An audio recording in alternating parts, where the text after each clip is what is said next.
La Escuela de Cine nace como una iniciativa del rector Gabriel Calzada. Él es productor de cine también, además de economista, y él tenía mucho interés por que dentro de la universidad existiera una escuela de cine, y como todo lo que funciona en la universidad, pues es conseguir también aliados estratégicos que ayuden a que eso suceda, principalmente las donaciones que esto pueda conllevar, ¿no?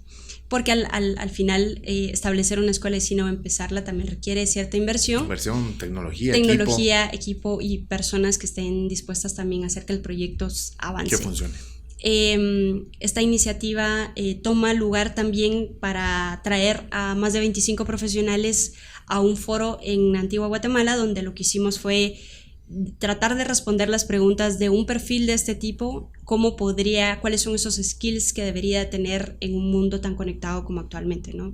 No solamente hacer un profesional que va a trabajar en Guatemala, sino un profesional que tenga una visión global y que le permita moverse de una manera dinámica como el mundo lo permite actualmente, y cómo también trabajar con estándares internacionales. Sí, un gran reto también. Digamos que hace 5 años ya, digamos, ha cambiado, ha evolucionado muchísimo todo esto del cine y la televisión y todo, pero hace 5 años ya se sentía. Sí. Ya el reto ya lo vivieron. Y entonces era también entrar en un mercado que no sabíamos exactamente cuál iba a ser el interés, pero creo yo que eso, el hecho de trabajar desde el fondo con el pensum, con una visión que tuviera un valor agregado, que para nosotros es el tema del emprendimiento, es botar el paradigma de por qué el artista no puede vivir de su arte, y es porque no le han enseñado cómo.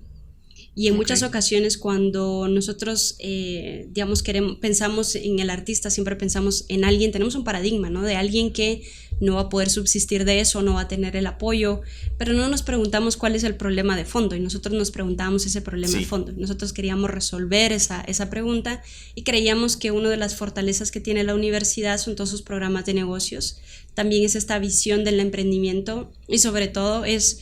dentro de la universidad existe esta idea de la autonomía, esta idea de la responsabilidad individual. La misión es bastante clara con relación a eso, y es crear personas que enriquezcan el país, no con emprendimientos, con proyectos que busquen soluciones. Sí.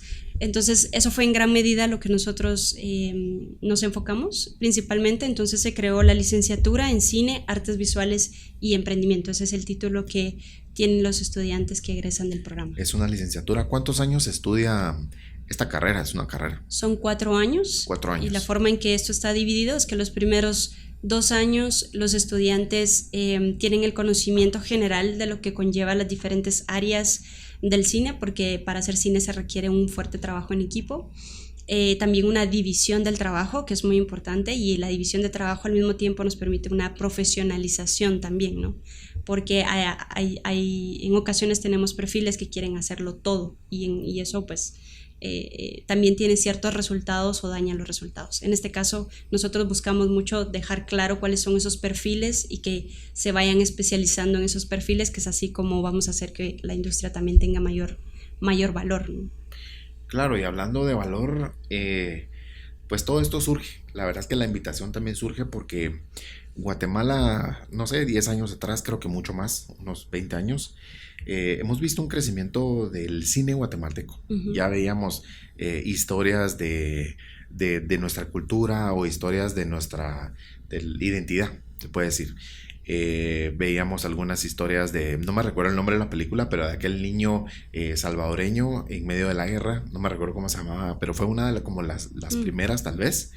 Y así se fueron desarrollando directores, el cine ha ido creciendo y acompañado de la riqueza de Guatemala, porque hoy vemos Guatemala está visible para todo el mundo en un instante, bueno, todos los lugares del mundo, pero Guatemala creo que ha logrado destacar por muchas cosas, por el tema de marketing, por el tema de influencer, fotografía, etcétera, etcétera, pero hace 20 años ya veíamos grandes cineastas, directores aquí en nuestro país, y el cine ha destacado, yo pienso que es para resaltar la identidad de nuestros pueblos, como lo principal que ha sido las historias, o el enfoque de las historias ha sido eso. ¿Por qué otra razón ha destacado tanto el cine recientemente o en estos últimos años? Bueno, yo creo que somos afortunados de poder estar en este momento e ir viendo cómo la historia se ha ido construyendo o ir viendo el impacto que han tenido determinadas personalidades. Yo podría decir que Luis Argueta fue uno de los directores que también tuvo ese impacto en su momento, como lo comentamos hace 20 años con El silencio de Neto, por ejemplo, que es la película, desde mi punto de vista, uno de los grandes referentes de las películas guatemaltecas. Y luego, por supuesto, tenemos otras producciones del cine independiente, ¿no? Sí, más recientes. Bueno, en esa época diría yo los 90s. Y luego tuvimos un gap, ¿no? En donde no se produjo tanto y no había tanta relevancia en el desarrollo de películas. Pero más recientemente, eso tiene nombre y apellido, ¿verdad? Y es Jairo Bustamante. Creo yo que eso ha sumado, ha sido una suma de situaciones que nos han ayudado a hacer visible no solamente el cine, sino las artes en general. Creo que también es un esfuerzo en conjunto, y lo que él hizo, desde mi punto de vista, es que ha sido una persona que ha hecho una gran estrategia en la forma en que ha desarrollado sus películas. Todos admiramos muchísimo el trabajo que hace y los resultados que está teniendo. Posiblemente la película de La Llorona vaya a ser sí, quien llegue a los Oscar. Uh-huh. Y ahorita ya, pues con la nominación de los Golden Globe, eso nos dicen todos que es una antesala hacia los Oscar. Entonces vemos también, digamos, si queremos entender el cine, estudiar el cine, cosa que tampoco sucede de forma tan dedicada en Guatemala, ¿no? Creo que entender nuestra historia también tiene mucho que ver con nuestra identidad, plasmar nuestras historias, claro. Sí, creo que plasmar las historias, pero también entender qué tipo de historias estamos nosotros poniendo en la pantalla grande, ¿verdad? Porque también durante mucho tiempo había una monotemática dentro del cine guatemalteco latinoamericano, donde se hablaba mucho de la historia de lo que se había vivido, ¿verdad? Históricamente, las dictaduras, la guerra, y eso lo podemos ver en toda Latinoamérica. Una gran cantidad de películas. Correcto. Entonces, ahora creo que también esto tiene que ver con un cambio generacional, tiene que ver con una conectividad, tiene que ver con la tecnología, tiene que ver con el internet, tiene que ver con la posibilidad de ver otras realidades, tiene que ver con toda una generación que se está formando fuera del país. Porque si vemos también parte de la trayectoria de Jairo, tiene mucho que ver con su formación fuera del país. Todos los que hemos estado fuera nos damos cuenta nos podemos ver de una manera distinta, y creo que ha sido una generación que ha tenido esta oportunidad, hemos tenido esta oportunidad de poder vernos a nosotros mismos desde afuera, de poder diseccionar de alguna manera otros temas, de buscar aquello dentro de Guatemala, aquello que hemos visto en otros lugares, y uno dice, ¿por qué esto no se hace en Guatemala? Esto se podría hacer, ¿por qué no? Y es que cuando a veces estamos tan metidos en algo, pues nuestra visión puede ser limitada, ¿no? Entonces creo que lo que hemos visto surgir con César Díaz, que también es otro de los directores que ha tenido sus galardones, también a la directora que recientemente acaba de publicar, Camila Urrutia, acaba de sacar su ópera prima. Lo que estamos viendo ahorita quizás es una generación más madura en términos de creación, ¿no? Porque también no podemos decir que no había cine guatemalteco antes. Siempre ha habido cine independiente. Hemos tenido directores que ellos con sus propios recursos han impulsado su propia arte, ya sea en cortometrajes, mediometrajes, documentales, o dedicándose específicamente a la documentación en sí de lo que está sucediendo. Entonces creo que ver como estar más presentes con todo lo que está pasando tiene mucho que ver con la conectividad. ¿Dónde es que consumimos nosotros más información? Las redes sociales. ¿Dónde consumíamos antes información? En la televisión. La televisión estaba regulada por algo en particular. Por un monopolio. Nos decían que era lo que teníamos que ver, entonces por supuesto no nos íbamos a enterar todo lo que estaba sucediendo. Ahora es más fácil hacer visible mi emprendimiento, es más fácil promover lo que estoy haciendo. Hay una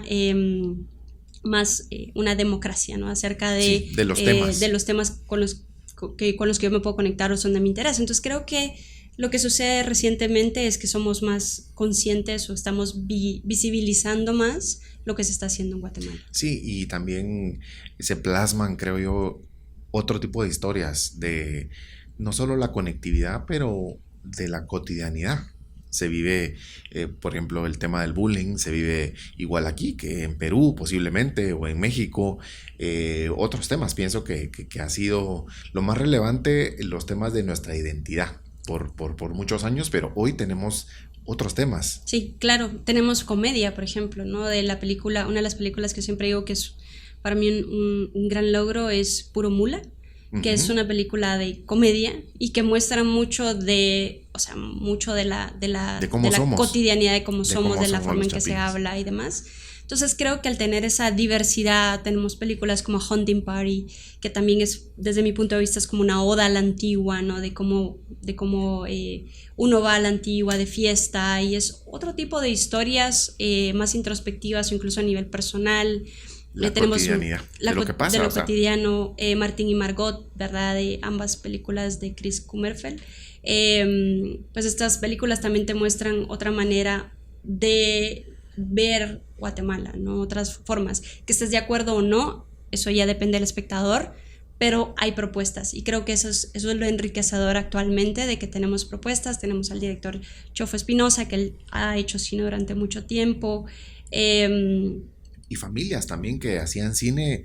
Yo recuerdo también en la zona 7 donde yo crecí, había una familia que hacía cine, o sea, producciones, no me recuerdo bien el apellido, creo que eran Loaiza, claro, haciendo cine, o sea, ya hace muchos años, ¿no? Como los precursores de todo este movimiento de cine y directores. Sí, y que muchas veces todos esos antecedentes no se conocen, porque eran al final esfuerzos independientes, esfuerzos que no vienen detrás de una maquinaria de promoción, incluso una estrategia, que para como cualquier otro producto o servicio se requiere de una estrategia, ¿no? De claro, mercadeo, una estrategia de promoción, de difusión, de distribución. Entonces todavía hay mucho que ver en esa línea, pero creo que en gran parte esa es la razón por la que ahora sabemos más del cine guatemalteco. Ahora sabemos y consumimos más del cine. Somos, pues qué bueno que consumamos lo nuestro y que estemos inquietos por las ganas de ver qué más hay, qué más nos puede ofrecer el cine. Y yo creo que algo importante ahí es el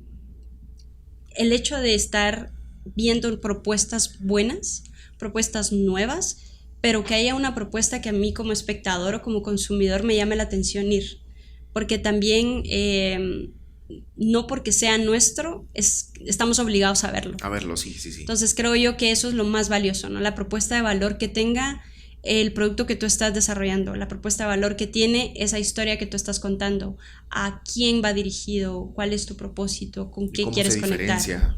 Claro, y no a todo el mundo le va. Demás. Claro, a todo el mundo le va. Hay de todo, por eso hay géneros dentro del cine. Claro, ¿no? Claro. Pensando ya en las emociones, el cine es tan dinámico, tan bonito, tan interesante. ¿Qué integra una película? Bueno, yo que soy mercadólogo he hecho pues producciones comerciales para los productos que he manejado, las marcas, pero ¿qué integra una película? Hay actores, hay una historia, un guión, ¿qué integra? Hay varios, ¿no? Claro, sí, bueno. Creo yo que dentro del proceso no hay fórmulas, ¿no? Pero no hay fórmulas, pero sí hay esquemas. Esquemas, sí. ¿No? Hay esquemas y hay procesos también. Entonces, yo creo que lo principal de lo que parte toda película es la historia, ¿no? ¿Cuál es esa historia que tú quieres contar y qué mensaje quieres dejar? ¿No? Es una de las preguntas que uno siempre le hace a los estudiantes cuando hacen su propuesta de proyecto final de carrera, que es: ellos tienen que hacer un cortometraje, tienen que hacer una película en donde tienen que contar una historia, y esa historia, bueno, la pregunta siempre es ¿cuál es el mensaje de la película? ¿Qué pretendes tú, no? De hecho, hasta dentro del proceso hay una carta de intención del director con relación a la película. Entonces, ¿cuál es ese mensaje que tú quieres dejar? Y por supuesto, la audiencia es libre de tomar, de elegir, claro, ¿no? De cualquier... Sí. O sea, es como cualquier producto, uno decide A o B. Dentro del desarrollo está el guión, ¿no? Entonces tienes una historia y ahora viene ese trabajo arduo de desarrollar un guión, ¿no? Escríbelo. Escriben el guión, y dentro del guión pues también tiene sus, ¿verdad? También tiene un esquema. Me voy a ir al más básico, que es de la poética de Aristóteles, y es inicio, nudo, desenlace, ¿no? Toda historia tiene un inicio, nudo, desenlace, y dentro de todo eso pues hay un montón de fórmulas que tú le puedes agregar, ¿no? Luego de tener un guión, bueno, tienes que tener a una persona, el mismo guionista puede dirigir, pero ahí es donde viene esta división de trabajo, en donde si tienes un buen guión, no principalmente quien lo escribe lo dirige. Okay. Porque eso es un rol totalmente distinto, ¿no? Hay quienes ese es el director, pueden ¿no? hacerlo. Entonces el director es el encargado de plasmar esta visión que en el guión se está desarrollando y hacer que esto funcione a nivel de visualización, de la transmisión de los personajes.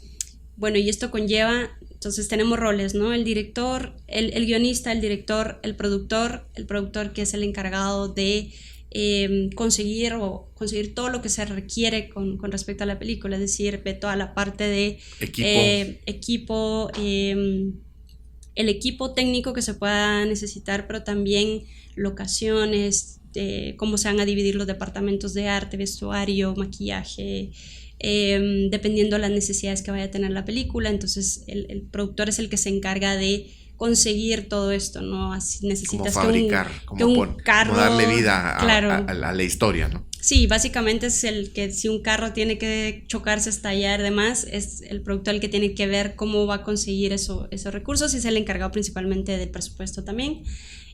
Hay un presupuesto, se tiene que respetar. Entonces estos tres roles son quienes en gran parte hacen que esto suceda, ¿no? El director, el guionista, el productor. Luego ya viene pues muchísima gente más, ¿no? Viene quién va a hacer fotografía, quién va a ser el encargado de que lo que vamos a ver en pantalla sea la visión que el director tiene. Entonces hay muchísimo trabajo artístico por parte de la dirección de fotografía. Tenemos personas que también se encargan de coordinar, digamos, a los actores. Tenemos el casting, personas que se encargan específicamente de hacer casting, elegir a los actores, de elegir actores para que el director dé el visto bueno. Tenemos personas que se encargan de, si es una película de época, si es una película, hay diseño y producción completamente de set. Entonces depende de la complejidad que tenga también tu película. Si es largometraje, si es cortometraje, si es largometraje. Normalmente, digamos, como en experiencia de la escuela, nuestro crew, que son las personas en sí que están involucradas para un cortometraje de 10 minutos, aproximadamente es entre 20 a 25 personas, solamente, o sea, de estar ahí, ¿no? Entre el crew y el cast.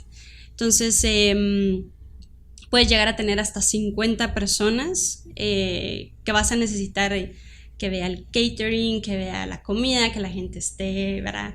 Las personas que se encargan del transporte. Toda la coordinación. Si tienes, por ejemplo, una manifestación o tienes alguna actividad en donde se requiera mucha gente, esos son extras, alguien tiene que coordinar a los extras. Entonces, el cine es un trabajo maravilloso en equipo, en donde hay, digamos, en términos económicos, hay una gran oportunidad de brindar oportunidades de trabajo a muchas personas, para de vestuaristas, personas que se encargan del diseño, arquitectos incluso que se involucran en el diseño de locaciones. De fabricar lugares. Correcto. Entonces, escenarios. Es sumamente amplio y depende cuáles son las características de tu película. Pero te diría que nosotros nos enfocamos en tres en particular, que es la dirección, el guión y la producción, que es como de ahí arrancas, ¿no? Todo lo demás. Sí. Sí, hoy vemos pues el éxito de estas películas y estos directores, pero las películas de estos directores o las que han existido años atrás han tenido la total difusión, se puede decir, o aún hay oportunidad para mejorar eso, para mejorar la difusión y para poner mucho más al alcance del consumidor. O sea, ya nos dieron como la cerecita del pastel, ya nos dieron a probar, ahora queremos ver más. ¿Cómo vemos más cine guatemalteco? Bueno, yo creo que sí, hay muchísimo por hacer todavía, ¿verdad? Si tú vas a México, te voy a poner un ejemplo, tú vas a México, tienes la Cinemateca, y que es un lugar dedicado a ponerte películas que se han producido en México, como todas las películas de otros lugares. En términos de distribución, ellos son muy amplios, ¿no? Tienen una gran cartelera que para quienes están estudiando cine o quieren saber sobre cine, es una buena está referencia. Dedicado, ¿no? Es un complejo dedicado completamente al estudio del cine. Nosotros no tenemos algo así, tenemos la Cineteca, nacional, y sí tenemos oportunidad de ver películas ahí, pero también se requiere mucho apoyo todavía para que sea un lugar al que tú quieras ir y que tenga una constante afluencia de personas. Claro. Pero a veces hay festivales o hay momentos en los que vemos cine europeo, por ejemplo, pero son épocas. Pero tú ahorita no podrías ir a algún lugar y decir, quiero ir a ver una película específicamente. No, y menos ahora en la y menos, época bueno, ahora vivimos, en lo que ¿no? estamos ahorita. Pero en términos de difusión nos falta, por supuesto. No tenemos, por ejemplo, una base de datos específica en donde tú quieras ir a ver las películas guatemaltecas que se han hecho de una forma cronológica.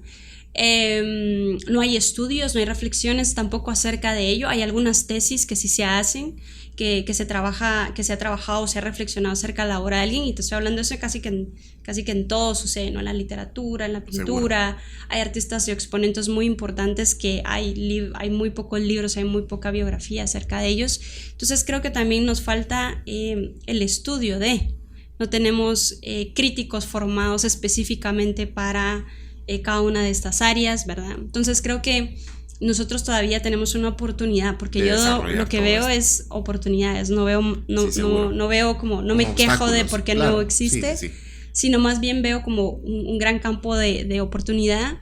Yo actualmente estoy trabajando en el desarrollo de un libro en lo que busca es hacer el análisis de los últimos 20 años del cine guatemalteco, y estoy recopilando todas las películas que se han producido, todo lo que voy encontrando, porque como te digo, no hay un lugar donde tú lo puedas ir a conseguir, con la idea de poder darle también a mis estudiantes esta oportunidad, ¿no? De ver, miren, esto es lo que ha pasado, y así es parte de nuestra historia, ¿no? Entonces hay esfuerzos que son dispersos, pero no se ha integrado completamente, y todos vamos a hacer de alguna forma también nuestro aporte, ¿verdad? Y creo que en la medida en que tengamos más de ello, vamos también a contribuir a que la industria se especialice, a que tengamos más referentes, o sea, hacernos de una historia real, ¿no? Centroamérica, hay libros acerca del cine centroamericano, por ejemplo, y Guatemala tiene su espacio, pero se quedan ahí, no se han actualizado. Entonces creo que todavía por parte de la academia hay mucho trabajo que hacer, por parte de iniciativas privadas que quieran dedicarse a esta área también es muy importante, y ahí está la gran oportunidad de los amantes del cine y del arte. Y como le digo muchas veces a mis estudiantes, el cine es el séptimo arte, como estamos estudiando las otras 6, ¿no? Las otras 6 artes. Claro. Entonces también es motivar a la curiosidad en Guatemala hemos tenido una gran trayectoria en todas estas otras artes, pero tampoco lo hemos visibilizado tanto. Sí, hay tanto por qué prepararse, hay tanto que conocer.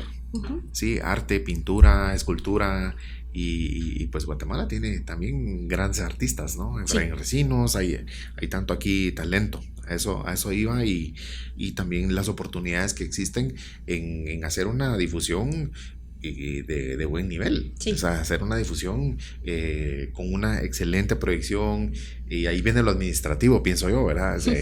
Los patrocinios, que se vea y que esté al alcance de todos. Claro, a eso me refería. Ya tenemos mucha apertura y aún hay espacio para mucha más creatividad, otros temas. La escuela produce o ha producido sus cortometrajes, largometrajes, me imagino. Han participado en festivales, porque también eso se ha desarrollado también, no solo en Centroamérica, en el mundo entero, Francia, etcétera, y ahí es donde premiaron a Jairo, ¿no? Pero ¿qué festivales son como el más importante, o dónde estar, o en qué festival no dejar de estar? Bueno, yo creo que el tema de los festivales es bastante amplio, ¿no? Depende de tus objetivos como cineasta, diría yo. Como escuela, nosotros a la fecha tenemos 20 cortometrajes que se han desarrollado. La primera promoción de la escuela tuvimos la fortuna de tener 3 cortometrajes particularmente que han sido galardonados en más de 30 festivales, han quedado seleccionados. Y uno de los que más destaca se llama Lagartija, de la directora Emily Gularte. Destaco este cortometraje particularmente porque también como escuela, que es otra área, ¿no? Como escuela tú participas como en competencia con otras escuelas del mundo, y tú presentas como tu cortometraje de esto es lo que nosotros producimos. De la escuela. Entonces también con ese cortometraje hemos sido seleccionados oficialmente como escuela en selecciones oficiales con otras escuelas, y eso ha sido bastante positivo, ya una en Uruguay y otra en México.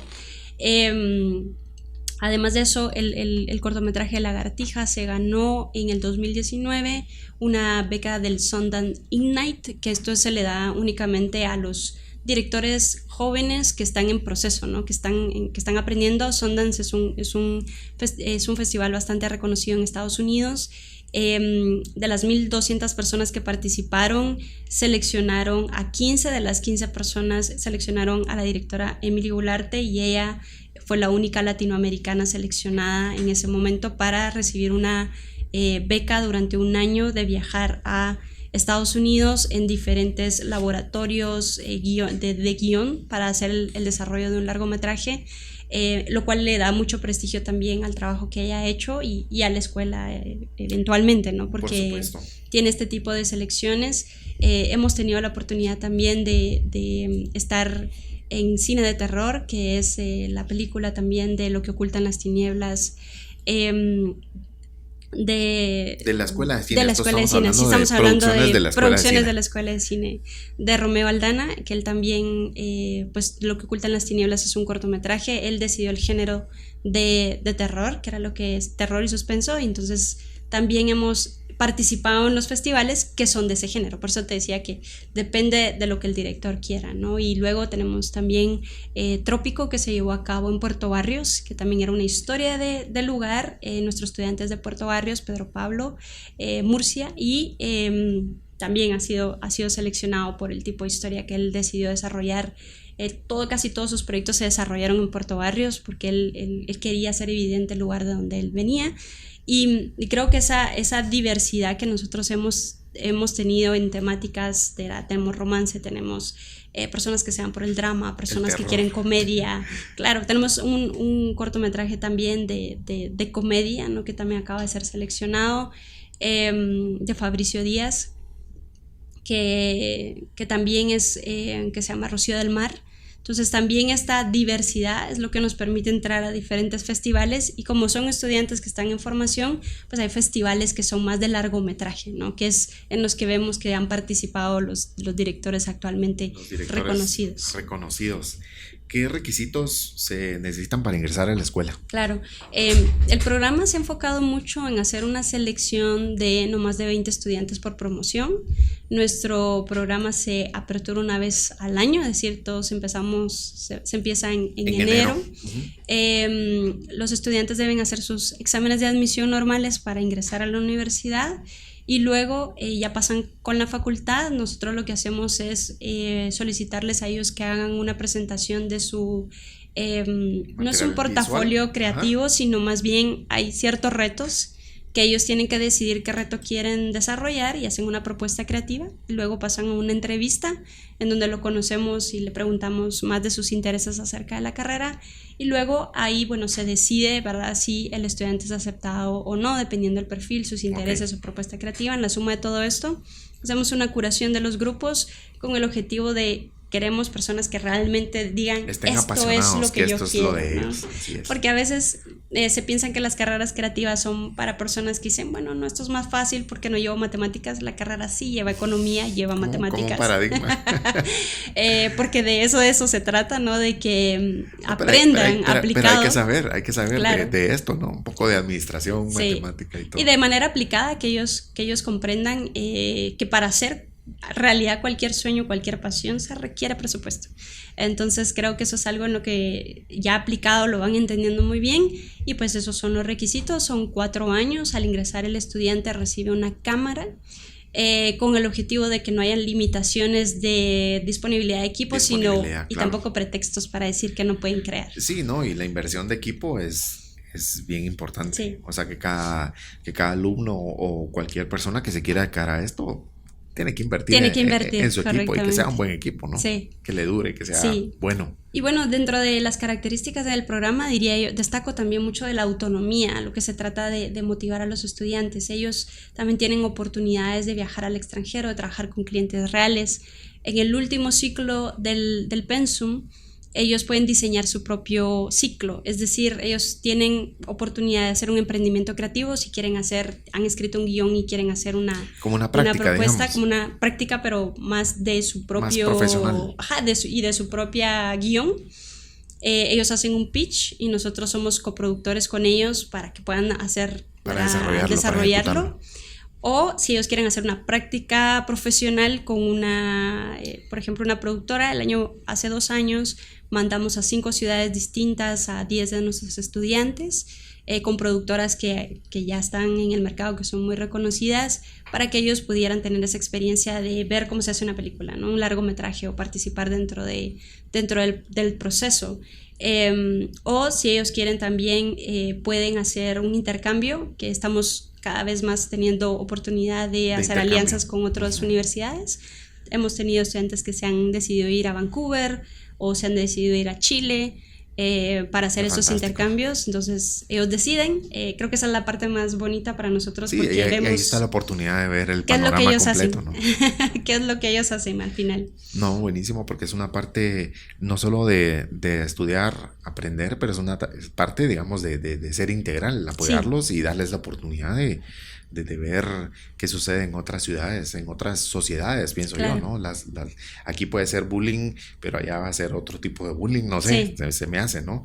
¿Quiénes son los profesores? ¿Quiénes son los maestros? Muy bien. Imagino que los mismos directores de las productoras, pero ¿tienen maestros extranjeros? ¿Cómo se forma? Nosotros consideramos que para hacer nuestro programa competitivo teníamos que tener a los mejores profesores de forma local, ¿verdad? Que se alinearan mucho a la visión que tiene el programa, y tenemos realmente personas fantásticas de las artes involucradas con nosotros, escritores reconocidos en el país y fuera. Personas que también se apasionan muchísimo por las metodologías de aprendizaje activo, que es algo que para nosotros es esencial.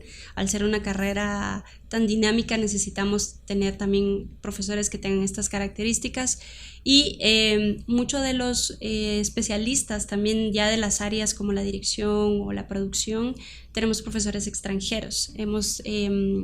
Al semestre aproximadamente traemos entre 7 a 8 profesionales de la industria que ya tienen experiencia haciendo largometrajes o que están trabajando en la industria, con el objetivo de mostrar el trabajo que ellos están haciendo y cómo es el proceso de ellos, y también en la formación de los estudiantes. Claro, y algunos de otras universidades, pues de México, sí, no sé. Sí, correcto. O sea, tenemos profesores que vienen de México, de toda Latinoamérica. La verdad es que hemos traído de México, de Chile. Nuestra asesora de guión es chilena. Loreto Caro, ella de hecho fue la guionista de la película que ahorita está también ruta hacia los Oscar en Chile, que se llama Pacto de Fuga. Ella es quien nos está apoyando en la asesoría de guiones. Tenemos directores de Estados Unidos, tenemos directores de Europa, tenemos personas que vienen también de México, productores, directores y guionistas. Personas que nos han apoyado también en la parte bastante técnica, ¿no? de la postproducción, ya en temas de edición o de montaje, de colorización. Tenemos profesores también especializados en ciertas certificaciones que se tienen que tener también como en el desarrollo de colorización, por ejemplo, de Bogotá, de Colombia. Y así vamos sumando hasta hemos tenido de Austria y de China. Tuvimos un profesor de filosofía de la China. Entonces también creemos que en esa oportunidad de diversificar a los profesores internacionales, el estudiante también puede ampliar su panorámica de hacia dónde, su preparación. Claro, y que conozcan otros mercados, ¿no? ¿Les ha dado clases Jairo Bustamante? No, de hecho no hemos tenido la oportunidad todavía. Se ha mantenido muy ocupado. Hemos extendido la invitación, pero siempre sabemos que está en otras cosas, entonces creo que todavía no se ha inclinado completamente por la docencia, porque lleva su tiempo, ¿no? Sí, seguro. Lleva su tiempo. Toma tiempo. Pues muchas felicidades, muy interesante el tema de todo lo que está realizando la escuela. Felicidades desde ya. Nos encantaría en las redes de Cacao Podcast poder compartir algún pequeño algún pequeño clip, claro, digamos, por supuesto. de Lagartija con Por el permiso supuesto, de ustedes. podemos pasar el trailer para que vean de Puede qué ser va. el tráiler, sí. Y vamos a preguntarle a la directora si esto, porque eventualmente los cortometrajes tienen una ruta y luego ya pueden ser libres. Entonces ya cuando ella lo libere, ya cualquiera podría verlo. Sí, no, yo les digo con el permiso de ustedes, algo de las actividades que ustedes hacen y de estos filmes, ¿no? Que han ganado premios. Sí, bueno, por supuesto. Ya estamos por terminar. De nuevo, muchas gracias. En esta segunda parte yo quería platicar sobre una decisión extrema. A ver, supe por ahí que eres o fuiste Ironman. Quisiera que nos platicaras porque aparte es una decisión, es un emprendimiento y es un excelente ejemplo como mujer, demostrar que cosas de ese tipo, yo le digo deportes extremos, ¿no? Pero es una disciplina, son 3 tipos de deportes en tiempo limitado, etcétera, pero ¿cómo se logra eso? Y felicidades desde ya. Muchísimas gracias. Bueno, como decía al principio de esta conversación, soy una persona muy curiosa y multidisciplinaria, ¿no? Y a mí me encanta la filosofía y me encanta que siempre se decía el superhombre, ¿no? Y se referían específicamente a cuerpo, alma y espíritu. Esta posibilidad en donde uno tiene la capacidad de ejercitar el intelecto, ¿verdad? Y esta posibilidad también de tener un autodominio en el cuerpo. Y eso es algo que siempre me ha gustado, ¿no? Esta disciplina requiere mucho, no solo esfuerzo físico, sino que es como mentalmente es una decisión, creo yo. Es una decisión. Entonces yo siempre voy a decir esto y yo era una gordita entusiasta del ejercicio, porque yo no empecé de pequeña. A mí me decían, de plano, esto te lo enseñaron tus papás o es algo con lo que tú creciste con ejemplo, y la verdad es que no. Tiene más que ver con mi determinación y tiene más que ver también con mi carácter, porque sé identificar, soy una persona que tiene mucha introspectiva y sé identificar mis fortalezas y mis debilidades y no me da ningún problema, sino al contrario, trato que esas debilidades de alguna manera se puedan fortalecer. Yo descubrí el deporte, siempre fui como entusiasta, me gustaba jugar varios deportes, siempre me gustó, pero cuando yo terminé la universidad quería tomar la decisión de cumplir con una lista que yo me hice como a los 15 años de estas son las cosas que tengo que cumplir en mi vida. Y yo quería aprender un deporte, ¿no? O sea, tener el dominio de un deporte. Decía, no sé exactamente cuál, pero quisiera aprender, ¿no? Tener este máster de la maestría en el sentido de dominar la maestría de un deporte. Entonces me entusiasmé mucho por empezar a correr. Y empecé corriendo 5 kilómetros. Entonces, ¿verdad? Yo iba al gimnasio, hacía las rutinas de gimnasio, pues es otro proceso. Empecé a correr y me cansaba un montón. Y fui sumando, ¿no? Yo quería como correr, me gustó la idea de las carreras, de que empezase en un punto, terminase en otro, cruzase una meta, y era como, wow, qué genial esto. Empecé corriendo 5 kilómetros, luego 10, y luego ya se empezó a la primera edición, de hecho, de la carrera que hacen acá en la ciudad, los 21 kilómetros. Y me llamó muchísimo la atención y dijo, quiero probar qué se siente eso, y no, el cuerpo se sentía, o sea, uno se descomponía y se volvía a reconfigurar, ¿no? Pero me gustó muchísimo el proceso de aprendizaje que yo iba teniendo en este ámbito. Y la preparación, sobre todo, no tanto física, sino más bien mental. O sea, descubrí como todas las voces que tú vas escuchando de ¿para qué estoy aquí? Esto no lo debería hacer, mejor paro aquí. ¿Por qué lo estoy haciendo? ¿No? Claro. Entonces me gustó el reto de decir, bueno, yo tengo que tener un diálogo interno que me ayude a cumplir estas metas y poder combatir de alguna forma esas voces que probablemente vienen del subconsciente de estar cansada, qué sé yo, y me gustó, ¿no? Me gustó el deporte como una herramienta para conocerme más a mí misma. Es como probarse a uno mismo, Totalmente. ¿No? Entonces empecé a hacer 21 kilómetros por mucho tiempo, luego me di cuenta, sin saber tanto, que yo era realmente más velocista, que yo era muy buena en la velocidad y la explosividad, y me empecé a apuntar en carreras en donde yo, de hecho, la primera vez que gané una carrera no me fui, no recibí el trofeo porque yo creí que no era ajá. Y fue curioso porque al día siguiente salió en el periódico mi nombre diciendo que yo había ganado el segundo lugar, y entonces fue como, hey, ¿cómo así? ¿Qué pasó? No me avisaron a tiempo. Claro, y lo que sucedió es que primero salieron las mujeres, luego los hombres, entonces me iban pasando un montón de hombres que corrían más rápido, entonces dije, pues yo llegué después, ¿no? Pero dentro del de las mujeres que habíamos corrido, pues resulta que me gané el segundo lugar. Entonces eso me dio como que una esperanza y dije, ¿qué pasaría si me dedico a esto? Entonces empecé a ganar ciertas carreras en mi categoría y eso me emocionó mucho. Entrenaba muchísimo para eso, pero luego vino la maratón. Y entonces en una ocasión que estaba corriendo 21 kilómetros, la gente seguía de largo, que era una maratón que se hace en Matitlán, y que se sentirá correr 42 kilómetros, era esto de ser así como mucho más ancestral, probemos.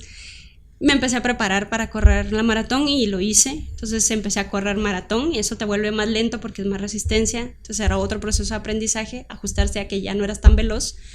Hice la maratón, hice 5 maratones y estaba, o sea, muy feliz del logro. Pero luego empecé a tener amigos que empezaron a hacer bicicleta. Yo nunca había hecho bicicleta más que pues, de pequeña, ¿no? Lo doméstico. Ajá, lo normal, ¿no? Entonces me encantó ver el punto de la bicicleta y dije, bueno, yo quiero aprender a hacer esto y me gustaba como la dinámica. Empecé a aprender cómo es que funcionaba, empecé a entrenar con ellos, empecé a hacer bicicleta y luego dije, bueno, ¿y para qué están haciendo bicicleta? Dijeron, es que nosotros hacemos triatlón, me dijo un grupo, y vamos hacia el Ironman. Yo dije, ¿qué es eso? ¿Verdad? Quiero saber, ¿no? Curioso, ¿qué es? Sí, entonces empecé a ver qué era. Y bueno, era la natación, era la bicicleta, era esto. Entonces, bueno, dije, quiero probar, voy a cambiar de disciplina, empecé a hacer la bicicleta y les dije, yo voy a hacer Ironman. Entonces se reían porque realmente son muy, muy pocas las mujeres que hacen esto, muy pocas. Y yo apenas podía hacer mis cambios en la bicicleta, yo ya diciendo, quiero ser Ironman. Pero seguí entrenando. Me dediqué muchísimo a hacer recorridos muy, muy grandes en bicicleta y tomé la decisión luego de hacer mis primeros, me apunté a la Federación de Triatlón y empecé de una manera diligente a hacer todo lo que se requería de los entrenos. Los pasos. Y en ese año, en el 2015, me llevé el campeonato nacional de triatlón en mi categoría y en la nacional. Entonces yo me quedé impresionada de, tengo la posibilidad de hacerlo.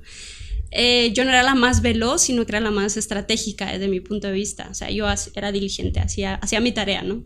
Y luego ya decidí hacer el medio Ironman, lo hice en Monterrey, me fue muy bien. Luego hice otro en Austin, en Texas, me fue muy bien. Y dije, bueno, ya estoy lista para hacer el Ironman.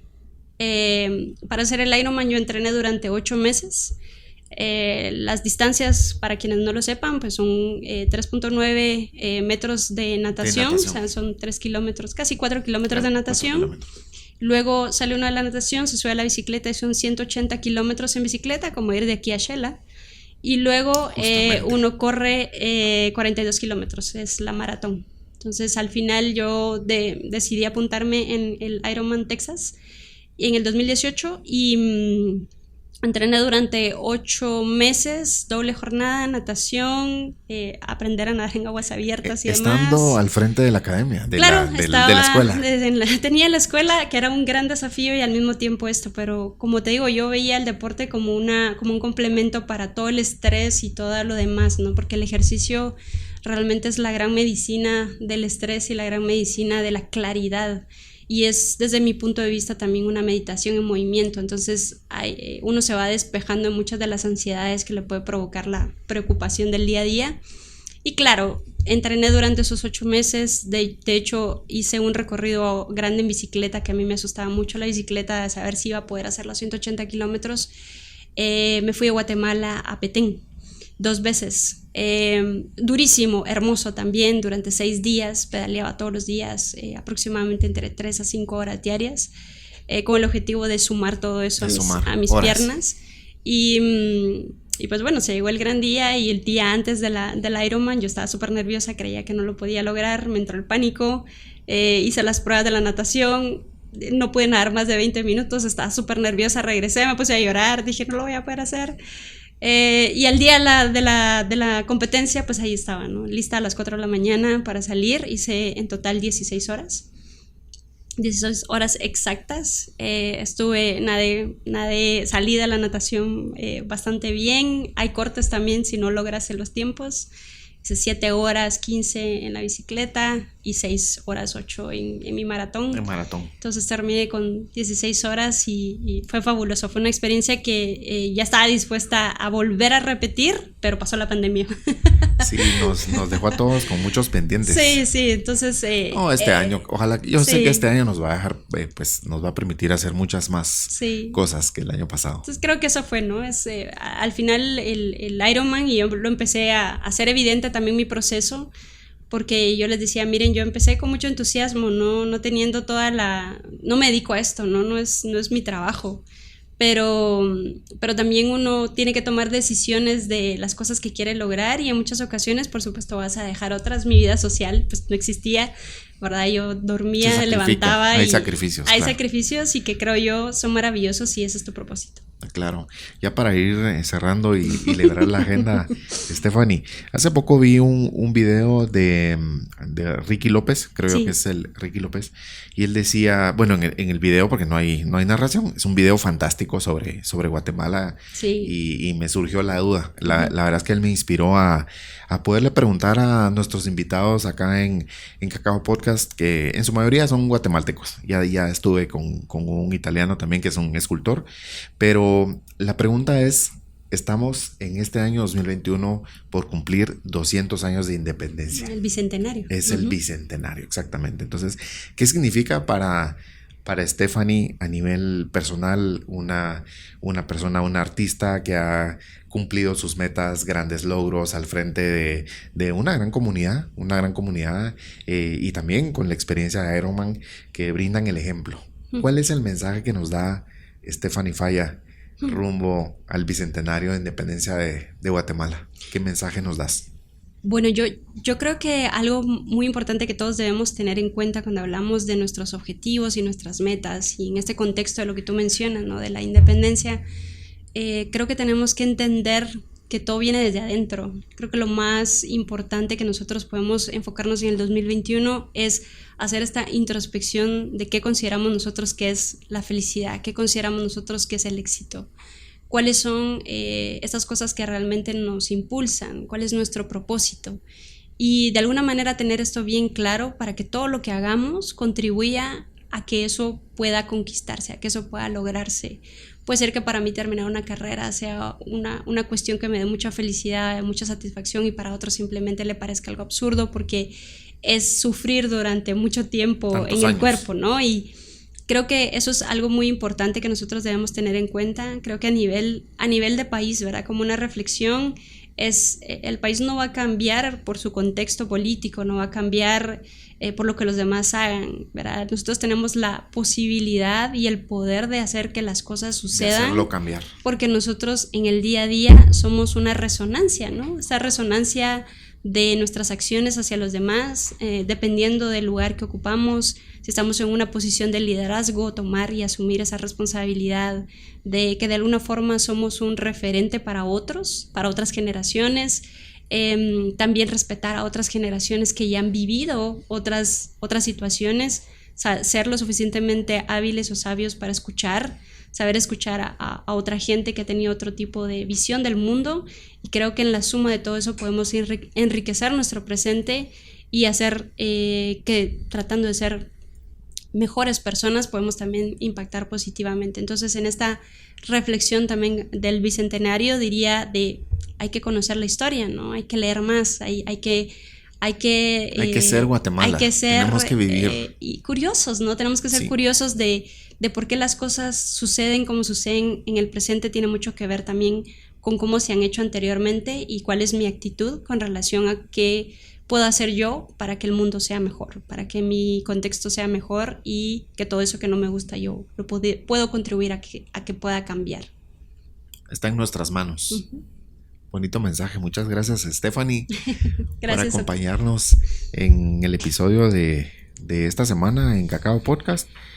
Cine, un viaje por las emociones. De nuevo, gracias, y esperamos que tengas un año lleno de éxitos y que nos puedas acompañar también en una próxima oportunidad en Cacao Podcast. Muchísimas gracias, Fernando. Para mí será un gusto seguir compartiendo con todos ustedes. Excelente, aprendimos bastante el día de hoy. Y con esto despedimos el episodio de esta semana. Gracias, Stephanie. Feliz día. Igualmente.